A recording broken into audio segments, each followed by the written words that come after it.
এইমাত্র শফিককে জেল থেকে ছেড়ে দিল, দেখতেই পাচ্ছেন শফিককে জেল থেকে ছেড়ে দেওয়া হলো। শফিকের ফেসবুক আইডিটা হ্যাক হয়ে গেছে না ইমরান নিয়ে গেছে? এটা কি বলছো ভাই? ও অলরেডি কারোর সঙ্গে টাকা নিয়েছে, সেই কথা আমরা বলবো না। অলরেডি টাকা নিয়ে প্রুফ আছে, কিন্তু শফিক জানে না। এখন জানতো না, এখন জানে বন্ধুর নামে কি আছে? কলঙ্ক, বাবা, চিটিং বাজ, বেইমানি।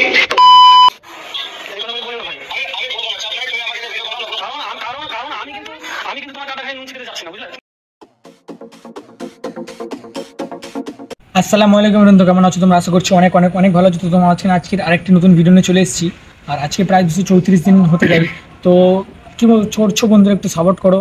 আর আজকের ভিডিওটা হতে চলেছে যে শফিক তো বাইরে চলে এসেছে, শফিক এখনও ক্যামেরার সামনে আসছে না কেন, বা কে আসল সত্য বলছে কে আসল মিথ্যা বলছে সেটাও তোমাদের আজকে জানাবো। তো এই ভিডিওটা লাস্ট অবধি দেখতে থাকো, আশা করছি তোমাদের সব কিছু ক্লিয়ার করতে পারবো। তো বেশি না বকে বন্ধুরা, ভিডিওটা শুরু করে যাক, চলো। তো এভরিওয়ান, আমরা তো জানি যে শফিক 15 তারিখে চলে এসেছে। তো চলে এসে নিয়ে তো শফিক এখনও ক্যামেরার সামনে আসেনি কেন? তো ফার্স্ট অফ অল তোমাদের আমি একটা কথা বলে দিচ্ছি যে শফিক কেন ক্যামেরার সামনে আসেনি। শফিকের ক্যামেরার সামনে না আসার হচ্ছে একটা কারণ শফিককে ইমরানও ফাঁসিয়েছে আর রুবেলও ফাঁসিয়েছে, সেটাই আমি ভিডিওতে প্রমাণ করব।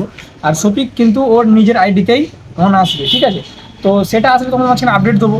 আর সেই ভিডিও ক্লিপটা যদি তোমরা দেখে নাও যে শফিক চলে এসেছে। এইমাত্র শফিককে জেল থেকে ছেড়ে দিল, দেখতেই পাচ্ছেন শফিককে জেল থেকে ছেড়ে দেওয়া হলো।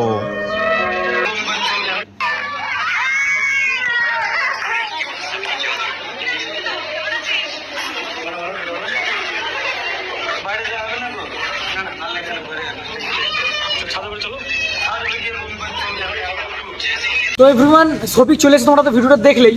অ্যান্ড শফিক এখনও মুখ খুলছে না, তার কারণ হচ্ছে ইমরান আর রুবেল কিন্তু তারা দুজনের মধ্যে কন্ট্রোভার্সি তৈরি করছে কিছু ভিউজের জন্য। তো সেটাই বলছি তোমাদের, রুবেল কন্ট্রোভার্সি তৈরি করছে না, রুবেল তৈরি করছে কন্ট্রোভার্সিটা। ইমরানকে ফোন করেছিল রুবেল, ফোন করে এরকম বলছে যে দেখ ভাই, আমি যদি তোকে নিয়ে ভিডিও বানাই, তুই যদি আমাকে নিয়ে ভিডিও বানাই, একটা কন্ট্রোভার্সির মধ্যে থাকবো, দুজনের কন্টেন্টও হয়ে যাবে আর ভিউজ হয়ে যাবে। সেটা আমি বলছি না, সেটা তোমাদের কল রেকর্ডে প্রমাণ করবো। আর কল রেকর্ডটা তোমরা শোনো।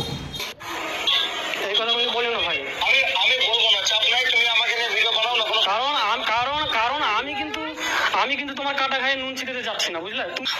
বলো বলো যে শফিক বলেছে আমার সাথে কাজ করবে, যদি না করে তাহলে তুমি আমাকে যা বলবে। তো আশা করছি তোমরা ভিডিওটা দেখে নিয়ে তোমাদের কী মনে হলো। এখানে কিন্তু রুবেল আসল দোষী। আর রুবেল যে ইমরানের নামে আর ঘন্টা খেজুরের নামে উল্টোপাল্টা কথা বলেছে, আমি তোমাদেরকে শুধু শোনাচ্ছি যে রুবেল ইমরানের নামে কী বলেছে, সেটা আমি তোমাদের শর্টে শোনাচ্ছি, সেটা শুনে নাও, ভালো করে মন দিয়ে শুনবে, ঠিক আছে? শফিকের ফেসবুক আইডিটা হ্যাক হয়ে গেছে না ইমরান নিয়ে গেছে? এটা কি বলছো ভাই? ও অলরেডি কারোর সঙ্গে টাকা নিয়েছে, সেই কথা আমরা বলবো না। অলরেডি টাকা নিয়েছে, তার প্রুফ আছে, কিন্তু শফিক জানে না।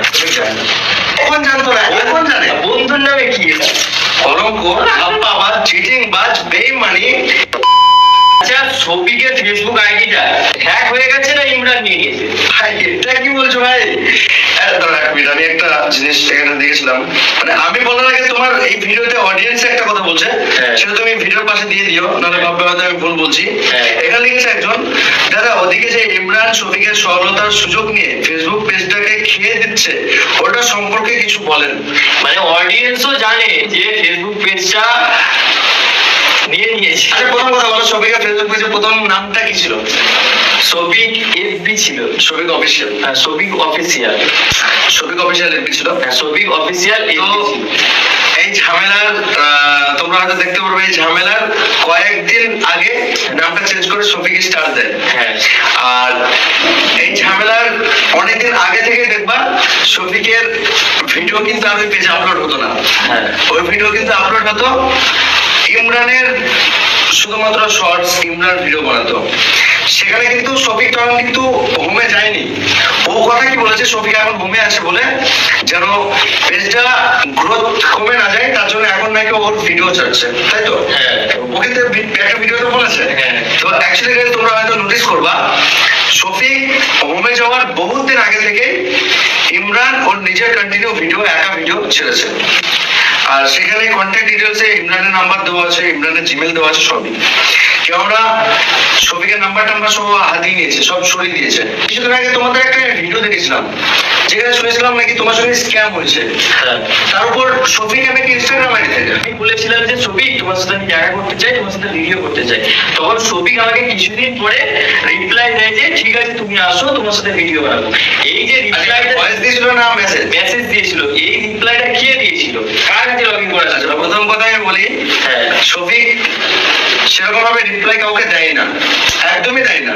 তখন আমাদের সাথে স্ক্যামটা হয়েছিল, তখন ইনস্টা আইডিতে কার কাছে লগইন করা ছিল? তখন ইমরানের কাছে। আচ্ছা আজ থেকে কত দিন আগে তোমার সঙ্গে স্ক্যাম হয়েছিল? তোরা খেয়াল নেই, তাও মাস ডিরেক্ট হবে। আলটিমেটলি মাস দেড়েক শফিক আমাদের সঙ্গে কাজ করতে নেমেছে কতদিন? 1 মাস। 1 মাস। তো মাস দেড়েক আগে শফিক যখন পল্লিগ্রাম থেকে বেরিয়ে আসে ডাইরেক্ট চলে যায় কিন্তু ইমরানের কাছে, আমাদের কিছু মানে কাছে কিন্তু আসেনি। শফিক নিজে মুখে বলেছে যে পল্লিগ্রাম থেকে বেরিয়ে আসার পর কিন্তু শফিক ইমরানের কাছে যায়। তো ইমরানের কাছে তখন কিন্তু লগ ইন ছিল শফিকের ইনস্টাগ্রাম আইডি। মানে আমার সাথে যে স্ক্যাম করেছে সেটা ইমরানই করেছে। 20,000 টাকা আমার কাছে কে চেয়েছিল? তুমি তোমাকে লগ ইন করেছিল? আমার কাছে লগ ইন হয়েছে আজ খুব বেশি হলে 25 দিন কি 1 মাস ধরে নাও না তুমি, 1 মাস ধরে আমার ফোন লগ ইন আছে। তাহলে কি ইমরান করেছিল? অবভিয়াসলি ভাই। আচ্ছা আমার কি টাকার অভাব পড়ে গেছে আমি 20,000 টাকা তোমার সঙ্গে চাইবো? ভিডিও করার জন্য বলেছিল যে ভিডিও করতে গেলে শফিকের সাথে 20,000 টাকা দিতে হবে। এখন একটা কথা বলি, ও তোমার সঙ্গে চেয়েছিল তো, হ্যাঁ। এমনও হয়েছে ও অলরেডি কারোর সঙ্গে টাকা নিয়েছে, সেই কথাগুলো আর বলবো না। অলরেডি টাকা নিয়েছে, তার প্রুফ আছে, কিন্তু শফিক জানে না। সবাই জানে। তাহলে বন্ধুর নামে তখন জানতো না, এখন জানে। বন্ধুর নামে কি এটা? কলঙ্ক, হাপ্পাবাজ, চিটিং বাজ, বেইমানি। এখন ভিডিওতে এসে বলছে শফিক আমার বন্ধু হয়। আচ্ছা শফিক যখন ইমরানের বন্ধুই হয়, শফিকের তো 17 বছর বয়স, ও তো জানে। তা শফিকের যখন বিয়ে হলো তাহলে ও কেন সাক্ষী দিল? ও যদি সাক্ষী না দিত তাহলে তো বিয়েটা হতো না। অবশ্যই দেখো, সাক্ষী দরকার 4টা 5জন থাকবে। অবশ্যই। একজন যদি সাক্ষী কম থাকে তাহলে কি বিয়েটা হবে? তাই ভাই কখনো। আমি একটা কথা বলি, হ্যাঁ আমাদের মুসলিম শাস্ত্রে আছে তোমরা সমাজ যেটাকে বলে সমাজ করিয়ে কিন্তু বিয়ে করে তোমরা সংসার করতে পারো, হ্যাঁ। তোমরা একে অপরের সঙ্গে থাকতে পারো। হ্যাঁ। কিন্তু আবার আমাদের আইনে যেটা আছে মেয়েদের 18, ছেলেদের 21, তবে কিন্তু তোমরা কোর্ট রেজিস্টার যেটাকে বলে, তো রেজিস্ট্রি করে তোমরা কিন্তু বিয়ে করতে পারো। আচ্ছা শফিকের যখন বিয়ে হচ্ছিল, মানে যখন লেখালেখি ছিল, তুমি ছিলে না? ভাই সেখানে শুধুমাত্র ছিল ইমরান আর রোহিত। ইমরান আর রোহিত ছিল। হ্যাঁ, তো সেটাও আমরা জানতাম না কিন্তু। আচ্ছা। বিয়ে পড়ানোর পর 3 দিন পর আমরা জানলাম। বিয়েটা হওয়ার পরে কিন্তু শফিকের এবার আমি বলি, একের পর এক বিপদ আসতেই চলেছে। হ্যাঁ, তো আসতে চলেছে, আসার পিছনে কারণ আছে ভাই। কারণ বিয়েটা করানোর পর ইমরান বুঝে গেছিল যে এবার বিপদ আসছে। শফিকের আব্বা মাও তো প্রচুর ভাই ইমরানকে প্রচুর পরিমাণে কথাবার্তা শুনিয়েছে। ইমরান বলছে আমি শফিকের বন্ধু হই, শফিকের ভালো চাই। তাহলে অতই যদি ভালো চাইতো তাহলে ও ফেসবুক পেজটাও নিয়ে নিত না। ফেসবুক পেজ তো নিয়ে নিল, এটা চিটিংবাজি করলো। আর একটা জিনিস, এই যে শফিক জেলে যাওয়ার পর থেকে কতটা হেল্প করেছে ইমরান শফিকের হয়ে? তোমার মনে হয় যে জেলে যাওয়ার আগে যে ছেলে ওর সঙ্গে বেইমান চিটারি করতে পারে, চিটিং বাজ হতে পারে, সে জেলে যাওয়ার পর তাকে হেল্প করবে? এটা তোমার না, এটা অডিয়েন্স নিজে কমেন্ট করবে। ভিডিও আমাদের কি মনে হয়? এই ভিডিওতে তো মন গড়া কথা মানুষ সবকিছু বলা যায়। আমি তো হয়তো মন গড়া কথা এখন তোমাকে বলতে পারি, ভাই আমি শফিকের জন্য এই করেছি ওই করেছি। ভাই একদমই না। আমি কি করেছি সেটা শফিকের ফ্যামিলি জানে, সেটা শফিক জানে। আমি এই রুবেল শফিকের জন্য কি করেছে, রাকেশ শফিকের জন্য কি করছে। আজকে যে রুবেল আর রাকেশকে নিয়ে তোমরা চর্চা করছো না, মানুষের কথাবার্তা শুনছো, কিছু কিছু ছ্যাঁচড়ারা যারা কথা বলছে, তো তারা তো কিছু জানে না ভাই। তারা ফিলিংস নিয়ে খেলতে পারে, মানে দুটো ভিউজের জন্য তারা মিথ্যা কথা অনেক বলে দেয়। কিন্তু রুবেল আর রাকেশ তার ফ্যামিলির জন্য, শফিকের জন্য কি করেছে তার ফ্যামিলি জানে। শফিকের আব্বা মা, শফিকের ছোট্ট বোন, সে জানে। যারা বন্ধুর নামে কলঙ্ক, আজকে যারা শফিকের পাশে আছে তাদের দুর্নাম করা হচ্ছে। ভাই একটা কথা বলি, বন্ধু তারাই যারা তোমার সুখেও পাশে থাকবে, দুঃখেও পাশে থাকবে, তারা হচ্ছে বন্ধু।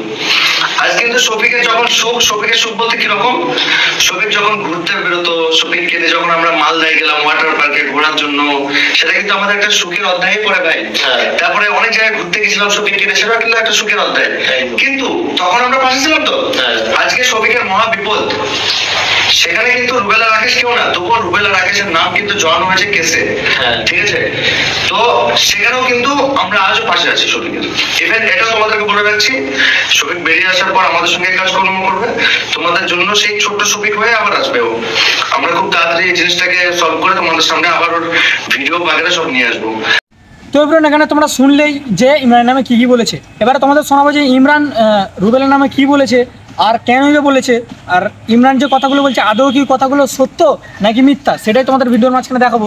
তো ইমরান কিন্তু রুবেলের নামে তেমন কিন্তু খারাপ কথা বলেনি, ইমরান কিন্তু রুবেলকে সত্য কথাই বলেছে। আর তোমরা ভাবছো যে আমি তার ভিডিও দেখাচ্ছি কেন, কারণটা তোমার বলে দিচ্ছি। কারণ এ কী বলছে ও কী বলছে আমি সেটাই জেনে সেটা তোমাদের দেখে মেন আসল সত্যটা কি সেটাই প্রমাণ করাবো তোমাদের মাঝখানে, সেটাই প্রমাণ করাচ্ছিও, ঠিক আছে। এখানে ইমরান কি বলছে রুবেল নামে সেটা একটু ছোট্ট করে শুনে নাও। আমাকে নিয়ে মিথ্যে গুজব ছড়াচ্ছে, মিথ্যে কথা বলছে, অনেক ফেক রেকর্ডিং, অনেক সব কিছু নিয়ে একটা গল্প সাজিয়ে আমাকে নিয়ে ভিডিও বানাচ্ছে। তো তোমরা জানো যে আমি কিন্তু কারো কাটা ঘায়ে নুন ছিটাই না, আমি কিন্তু কারো সম্পর্কে মিথ্যা কথা বলি না, মিথ্যা কথা বলে ভিডিও বানাইনি। যখন আমাকে নিয়ে কেউ মিথ্যা কথা বলে ভিডিও বানাই, আমি চাই শুধু তাদেরকে রিপ্লাই দিই, তাদেরকে আমি রিপ্লাই দিয়ে কথা বলি, হ্যাঁ। কিন্তু আমি কাউকে আগে বেড়ে আমি কারোর সঙ্গে ঝগড়া শুরু করি না, বা কাউকে নিয়ে আমি মিথ্যা কথা বলি না। তোমরা বিশ্বাস করবে না যে আমি রুবেলের ব্যাপারে সবকিছু জানি, ওর পার্সোনাল ব্যাপারে সবকিছু জানি, ও কেমন ছেলে, কি করেছে না করেছে সবই জানি। আমাকে শফিক বলতে মানা করেছিল বলে কিন্তু আমি চুপ ছিলাম। আমি রুবেলের সম্পর্কে আজ পর্যন্ত কাউকে কিছু বলিনি, কোথাও কিছু বলিনি, কারণ আমাকে শফিক বলতে মানা করেছিল। কিন্তু রুবেল যেহেতু আমাকে নিয়ে এইসব শুরু করেছে, হ্যাঁ, নিজের ফেম পাওয়ার জন্য, তাহলে তো আমাকে সত্যিটা বলতে হবে। ওর খুব ফেমাস হওয়ার ইচ্ছে, তবে তো ফেমাস করতেই হবে। আসলে বন্ধুরা, কিছুদিন আগে রুবেল আমাকে ফোন করে বলে যে এসো ইমরান, তুমি আমি কন্ট্রোভার্সি শুরু করি, আমি তোমাকে তোমার দুর্নাম করবো, তুমি আমার দুর্নাম করবে, তাহলে কি অনেক ভিউজ হবে এবং অনেক আমরা আরো ফেমাস হতে পারবো। তাই আমি বলেছিলাম কি ভাই, আমার মিথ্যা কথা বলে ভিউজ নেওয়া দরকার নেই, আর মিথ্যা কথা বলে এটা ওটা নিজের দুর্নাম করার দরকার নেই। হ্যাঁ, আমি ওকে মানা করেছিলাম কি না, আমি তুমি এটা নিয়ে ভিডিও করো না। তো ও বলেছিল কি না, আমি ভিডিও করবো এটা নিয়ে, তুমি করো যে না করো, আমি এটা নিয়ে ভিডিও শুরু করবোই। এই কথাগুলো বলিও না ভাই, আমি বলবো না, চাপ নাই, তুমি আমাকে নিয়ে ভিডিও বানাও না। কারণ আমি কিন্তু তোমার কাটা খায় নুন ছিটাতে যাচ্ছি না, বুঝলে, তুমি আসছো। তো বন্ধুরা, সেটাই হলো, ও মিথ্যা কথা বলে বলে ভিডিও বানাচ্ছে। আর আজকে আমি যতগুলো কথা বলবো আমি কিন্তু প্রমাণ সহ কথা বলবো। হ্যাঁ বন্ধুরা, আজকে তোমরা ভিডিওটা দেখো, তাহলে তোমরা রুবেল কেমন ছেলে সত্যিটা জানতে পারবে, মানে তোমাদের চোখ একবারে কপালে উঠবে। হ্যাঁ, যে কথাগুলো তোমরা শুনবে একদম মানে কি বলবো, মানে যারা জানো না তারা এবার অবাক হবে। অ্যাকচুয়ালি এতদিন ধরে আমি যে কথাগুলো বলিনি শুধু শফিকের জন্য, শফিক আমাকে মানা করেছিল ওই জন্য আমি কিন্তু কথাগুলো বলিনি, কিন্তু আজকে আমি কিছুই বাধা মানবো না, আজকে আমি সব কথা বলবো এই ভিডিওর মাধ্যমে। আর রুবেল কেমন ছেলে, ঠিক আছে, রুবেল কেমন ছেলে সেটাও আজকে তোমাদের সামনে তুলে ধরবো। রুবেল চাইছিল যে শফিকের সাথে আমার কিভাবে বন্ধুত্বটা নষ্ট হয়, কারণ যেহেতু শফিক আমি ভালো ভালো বুদ্ধি দিচ্ছিলাম ওখানে। তো রুবেল কিন্তু এবার মনে মনে অনেক প্ল্যানিং করতে লাগে, কিন্তু শফিক ছিল অনেক জিদি ছেলে। ও একটা কথা বলেছিল যে ইমরান এখানে কাজ করবে আমার সাথে। এই ভিডিওটা কিন্তু রুবেল ভাইরাল করে দেয়। হ্যাঁ বন্ধুরা, সেই ভিডিওটা কিন্তু রুবেল ভাইরাল করে দেয়। আসলে তোমরা লক্ষ্য করে দেখতে পাবে যে শফিক একটা ভিডিওতে বলেছিল যে আমার একটা বন্ধুর কাছ থেকে সেই ভিডিওটা ভুল করে ভাইরাল হয়ে গেছে। তো কিছুদিন আগে আমার একটা ভিডিও পোস্ট হয়েছে, হালকা একটু খারাপ ভিডিও। তো এই ভিডিওটা আমার একটা ফ্রেন্ডের কাছে ছিল, তো সে যখন জানতে পেরেছে আমি আমি ভিডিও করি না, তখন সেই ভিডিওটা তার স্টাইলিতে ছেড়ে দেয়। কিন্তু আসলে সেই ভিডিওটা ভুল করে ভাইরাল হয়নি, প্ল্যানিং করে ভাইরাল করা হয়েছিল। কিন্তু বন্ধুরা, সেখানে আমি একটা জিনিস লক্ষ্য করছিলাম কি, যখন বিয়ে হচ্ছিল এবং আমরা যখন বসেছিলাম সেখানে রুবেল কিন্তু ভিডিও করছিল, ওখানে ভিডিও কেউ করেনি, রুবেল ওখানে ভিডিও করছিল। কিন্তু ভিডিও কেন করছিল সেখানে আমরা আসলে বুঝতে পারছিলাম না বিষয়টা, যে রুবেল ভিডিও কেন করছে। কিন্তু যখনই আমরা বিয়েটি হয়ে যায় তারপর আমরা চলে যাই আমাদের রুমে, রুবেল আমি সবাই আমরা যে রুমে থাকি ওখানে, আর সব দিক থেকে আলো তার শ্বশুর বাড়িতে। তো সেখানে গিয়ে রুবেল কিন্তু বলতে লাগলো তুমি বিয়ে দিয়ে দিলা, বিয়ে সই করলে ওটা। তো আমি বললাম তুমি তো বললে দিতে, তুমি তো নিয়ে গেলে আমাকে ওখানে গাড়িতে করে। তো রুবেল বললো কি দেখো, আমাকে বলছে রুবেল এটা কি তুমি দেখো, তুমি যদি আমার কথায় এখানে উঠো আর না বসো তাহলে কিন্তু আমি এগুলো ভাইরাল করবো এবং তোমার প্রতি সবকিছু দোষ দিবো যে তুমি করেছো এটা ওটা। তো আমি বললাম যে তুমি কি দোষ দিবা এবং কিভাবে তুমি কেন তুমি এসব বলছো আমাকে, কারণ আমি কি খারাপ জিনিস করেছি ওটা। সেখানে আমার সাথে রুবেল একটু তর্কাতর্কি হয়, কারণ তো আমি সেখানে রুবেলকে বললাম আমি কি সেটা খারাপ করেছি, তুমি তো শফিককে হোটেল নিয়ে যাচ্ছ মেয়েদের কাছে, তো আমি তো হোটেলে নিয়ে যাইনি শফিককে, আমি একটা ভালো কাজ করছিল, আমি ভালো কাজে সাথ দিয়েছি, সেটা তো কোনো খারাপ কাজ নয়। এবার রুবেলের সাথে তর্কতর্কি হয় সেই রাতেই, এবং সেই সকালে কিন্তু আমি বেরিয়ে যাই কি না, আমি শফিককে একটা কথা বলি সরাসরি কি শফিক তুমি যদি আমার সঙ্গে আমার বাড়িতে গিয়ে আমার ওদিকে গিয়ে যদি কাজ করো তাহলে কাজ করবো, আর না হলে কিন্তু আমি এখান থেকে আজকে বাড়ি চলে যাচ্ছি। তো একটা একটা জিনিস আমি বুঝতে পারলো না, যে ছেলেটা আমার জন্য জান দিচ্ছিল শফিক, আমাকে বারবার বন্ধু মনে করতো, আমাকে এত কিছু তো আমাকে মনে করেছে, সে কিন্তু রুবেলকে থেকে ভয় করছিল। হ্যাঁ বন্ধুরা, আমি কিন্তু জানতাম না যে রুবেলকে ব্ল্যাকমেল করে রেখেছে, পরিচয় করেছে, এসব তখন জানতাম না। কিন্তু আমি একটা পরিষ্কার শফিকের চোখে দেখতে পেলাম যে শফিক তাকে থেকে ভয়ে ভয়ে থাকে, রুবেলকে থেকে ভয়ে ভয়ে থাকে, এবং রুবেল যেটা বলে সেটাই করে। তো এভরিওয়ান, এই কথাগুলো শুনে তোমাদের কি মনে হয়? এই দুজনের মন্তব্য শুনে কি মনে হলো? ইমরান কিন্তু তেমন একটা রুবেল নামে খারাপ কথা বলে না, আর রুবেল কিন্তু যা নয় তাই উল্টো পাল্টা কথা বলেছে। সেই ভিডিও ক্লিপ কিছু দিয়েছি, হয়তো কিছু মিস হয়ে যেতে পারে। তো যাই হোক গাইজ, আমি তো শুনেছি, এবার আমার কথা না বিশ্বাস হলে এবারে তোমরা ভিডিওটা পুরো যদি আগের ভিডিওটা দেখতে চাও তাহলে আগের ভিডিওটা দেখে আসো, তাহলে কিন্তু পুরোপুরি ভিডিওটা রয়েছে। তো এভরিওয়ান, এখানে কথা হচ্ছে যে ইমরান বা রুবেল দুজন শফিকের নামে এরকম কথা মন্তব্য করছে কেন? কেউ ভালো বলছে, কেউ মন্দ বলছে, কেউ আবার স্যান্ডার হয়ে যাচ্ছে, ঠিক আছে? যাক, এসব কথা আমি বাদই দিলাম। এখন শফিক কোথায়? এখন শফিক তার বাড়িতে আছে। এখন শফিকের বাবা মারা তাদের কারোর সঙ্গে দেখা বা কথা বলতে দিচ্ছে না, কারণ বুঝতেই পারছো যে একটা এত বড় ঘটনা থেকে বাইরে এসছে, সেখান থেকে যদি কিছু একটা ভিডিওর মাধ্যমে উল্টোপাল্টা কথা হয়ে যায়, সেখানে কিন্তু ঘটনাটা আরও বড় হয়ে যাবে। বড় হয়ে গেলে দেন কী হবে তোমরা বুঝতে পারছো যে এত বড় ঘটনা থেকে উঠে এসেও যদি এরকম হয়, তারপরে কী হবে সেটা মানে আশা করছি আর বলতে লাগবে না। তো যাই হোক গাইজ, তোমাদেরকে আমি একটাই কথা বলতে চাই যে কারোর কথা এখন বিশ্বাস করো না, দয়া করে বিশ্বাস করো না। ইমরান বলো, রুবেল বলো, ভণ্ড খেজুর বলো, যেই হোক, যতক্ষণে শফিক এই মুখে বলছে যে এই ছেলেটা আসল দোষী, এই ছেলেটার জন্য আমার এই হয়েছে, ওই ছেলেটা আমার মানে পিছনে কাটিয়ে দিয়েছে, তো সবই মানলাম। আর যতক্ষণে শফিক আছে কিন্তু কারোর কথা বিশ্বাস করা যাবে না। আর রবিউল্লাহ কিন্তু অসংখ্য ধন্যবাদ, কারণ রবিউল্লার জন্য আজ শফিক বাইরে, শুধু রবিউল্লার জন্য, পল্লিগ্রাম টিভির অনার রবিউল্লার জন্য শফিক কিন্তু বাইরে। যে তার আগেও শফিক কিন্তু রবিউল্লাহকে অনেক ভালো মন্দ কথা বলেছে, অনেক খারাপ কথা বলেছে, সেগুলো আমি আর ওঠাচ্ছি না। তো ওসব কথা সবই ছেড়ে দিলাম। তো যাই ভাই, এটা আমি আমার নিজে থেকে বলছি, শফিক দেখ ভাই, যা করেছিস খারাপ কাজ করেছিস, এবারে ভালো রাস্তায় আয়, আবার পল্লিগ্রাম টিভি জয়েন কর, আবার লোককে হাসা, নিজের ফ্যান ফলোয়ার বাড়া। তো তুই বিয়ে করেছিস ভালো কথা, ডিভোর্স দিয়েছিস ভালো কথা, আমি যত শুনেছি, আবার তোদের এক হতে যাচ্ছে, মানে আবার তোর তারার সঙ্গে আর তোর সঙ্গে মিলন হবে, সেটাও ভালো কথা, ঠিক আছে? এবার সুখে শান্তিতে সংসার করবি তোরা দুজন, আমিও চাই, তোমরাও চাও। আর শফিকের জন্য সবাই অনেক অনেক দোয়া করো। আর যারা এখন আর লাইক আর সাবস্ক্রাইব করো না, অবশ্যই একটা লাইক করে দিও। তো আবার দেখা হচ্ছে নেক্সট ভিডিওতে। ভালো থাকো, সুস্থ থাকো, নিজের শরীরে খেয়াল নাও গাইজ, টাটা।